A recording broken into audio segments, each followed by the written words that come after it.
Assalamualaikum warahmatullahi wabarakatuh. Kami dari kelompok Ubigam, di sini kami akan mempresentasikan hasil dari laporan akhir kami untuk pembuatan model ANN, yaitu visi terdapat training dan testing dari dataset. Adapun kelompok kami terdiri dari Muhammad Fauzan Nopal, Bagas Dwi Aditya, dan Hadi Widakdo. Di bab satu kami akan menjelaskan terkait pemahaman dataset yang kami gunakan. Di sini kami menggunakan dataset iris, yaitu dataset yang berisi morfologis dari tiga spesies bunga iris yang berbeda, di mana dataset ini memiliki tujuan untuk mengklasifikasi multi-kelas. Adapun dataset ini terdiri dari 150 baris yang terdapat fitur dan label ataupun target. Di fitur sendiri kami terdapat sepaleng, sepal width, petal length, dan petal width. Lalu di target terdapat iris setosa, iris versicolor, dan iris virginica. Adapun matriks korelasi yang kami dapatkan berdasarkan dataset yang digunakan, di sini matriks korelasi menunjukkan bahwa dominasi yang jelas pada petal length dan petal width, di mana memiliki korelasi positif sangat kuat, lalu mengindikasikan kedua dimensi mahkota ini tumbuh secara proporsional. Lalu sepal width menunjukkan korelasi negatif yang lemah terhadap fitur lainnya. Lalu ada hubungan antar fitur yang kami dapatkan berdasarkan dataset yang digunakan, di mana pola distribusi dan hubungan antar fitur sepal dan petal untuk tiga spesies itu baik itu iris setosa, iris versicolor, dan iris virginica. Grafik yang di atas itu menunjukkan bahwa fitur petal length dan petal width memiliki kemampuan pemisahan spesies yang paling jelas, ditandai dengan klaster yang tidak saling tumpang tindih. Eh, Iris setosa itu tampaknya sangat terpisah dari dua spesies lainnya. Sementara untuk dua sisanya itu menunjukkan sedikit overlap pada fitur sepal. Namun tetap dapat dibedakan dengan baik melalui fitur petal. Adapun korelasi positif yang kuat antara petal length dan petal width terlihat pada pola scatter plot. Secara keseluruhan, plot ini memperlihatkan bahwa fitur petal lebih informatif dibandingkan sepal dalam proses identifikasi dan klasifikasi. Lalu ada distribusi fitur per spesies. Pada gambar tersebut, pendistribusian nilai keempat fitur itu menunjukkan masing-masing spesies. Dari visualisasi itu didapatkan bahwa iris setosa memiliki nilai petal length dan petal width yang jauh lebih kecil dibandingkan dua spesies lainnya, mengakibatkan distribusi terlihat terpisah secara jelas. Namun, iris versicolor dan iris virginica itu menunjukkan distribusi yang meningkat pada fitur petal. Virginica itu memiliki nilai tertinggi gitu. Lalu ada pemrosesan awal dataset, di mana di tahap ini kami memisahkan fitur dan label. Fitur ditandai dengan Y, lalu target ditandai dengan fitur ditandai dengan X, dan target ditandai dengan Y. Di fitur terdapat 4 kolom dataset, lalu ada di target terdapat kolom terakhir yaitu spesies. Lalu adapun transformasi label yang dilakukan, di sini kami mengubah data string pada label dengan menjadi bentuk numerik. Dilakukan untuk memudahkan dalam pengkategorian. Lalu kami mengklasifikasi multi-class tanpa tingkatan ordinal, di mana indeks numerik diubah menjadi vektor tip biner. Dilakukan untuk menyesuaikan output layer model ANN yang menggunakan aktivasi softmax nantinya.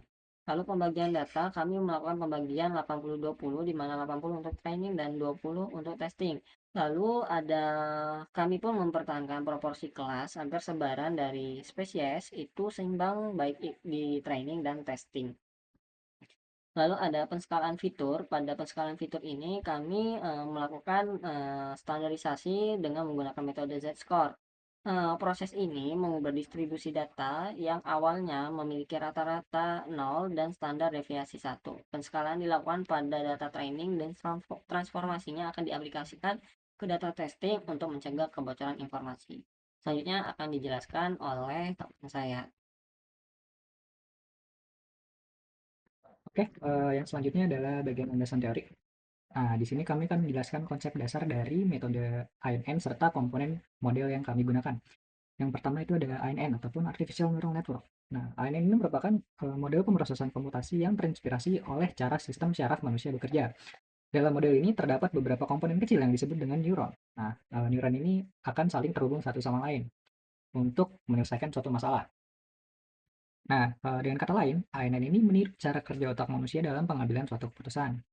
Dalam eksperimen kali ini, jenis model ANN yang kami gunakan adalah MLP ataupun multi-layer perceptron yang dibangun dengan metode ataupun model sekuensial. Nah, kami menggunakan arsitektur MLP berbasis sekuensial ini karena data iris tidak memerlukan arsitektur jaringan bercabang ataupun berulang. Nah, model ini memberi kesederhanaan, keterbacaan struktural, dan kemampuan menangani uh, hubungan nonlinear sehingga sangat cocok untuk klasifikasi multiklas gitu. Nah, adapun model ini terdiri dari 3 node utama. Yang pertama adalah lapisan input ataupun input layer, berfungsi sebagai gerbang utama dalam penerimaan data mentah.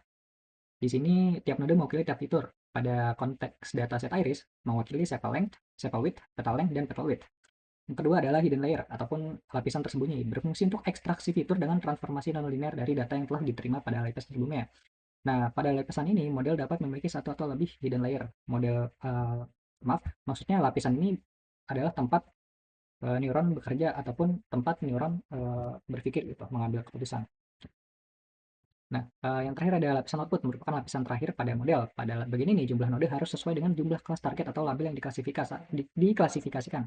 Contohnya, pada dataset iris itu ada 3 spesies, yaitu Setosa, versicolor, dan virginica. Jadi node dalam lapisan outputnya harus sesuai, yaitu harus ada 3.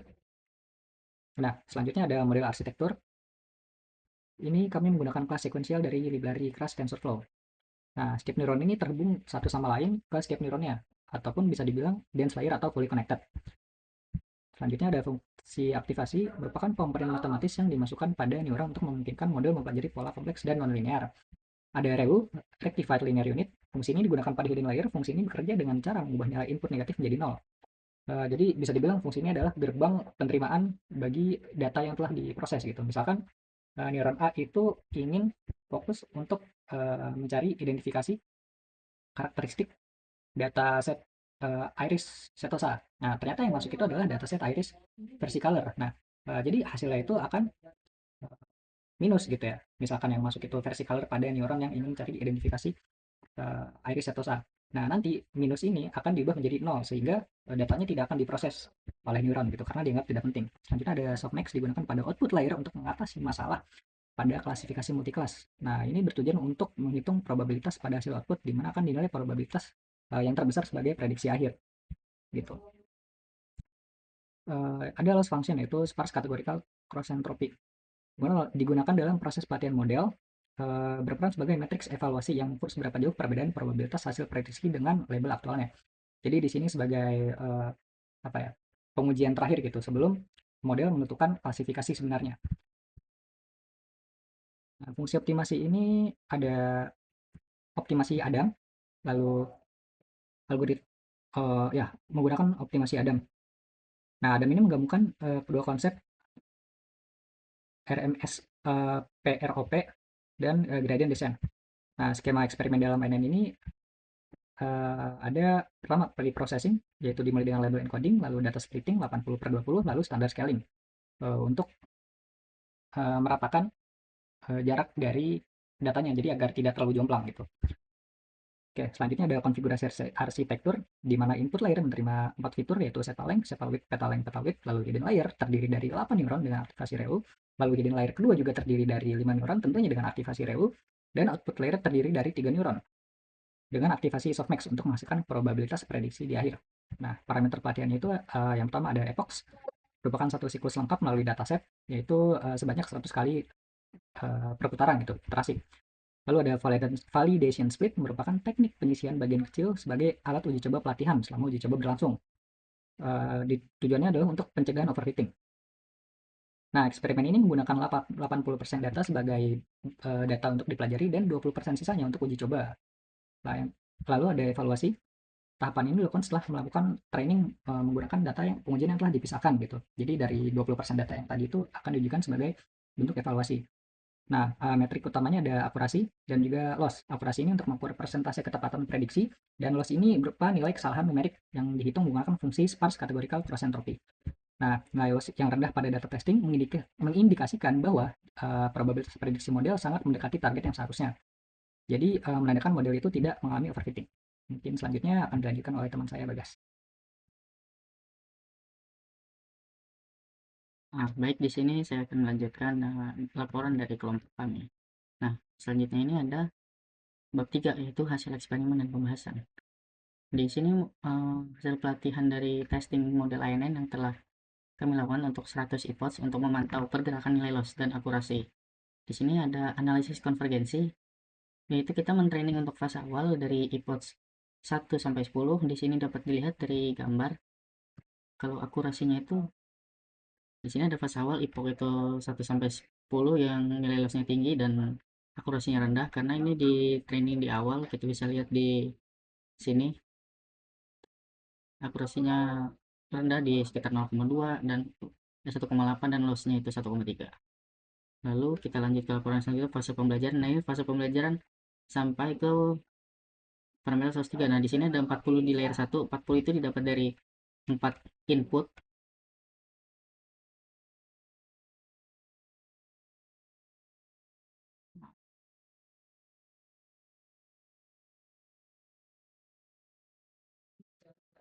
Nah, di sini didapat dari 4 inputnya, 4 dikali 8 ditambah 8 itu 40.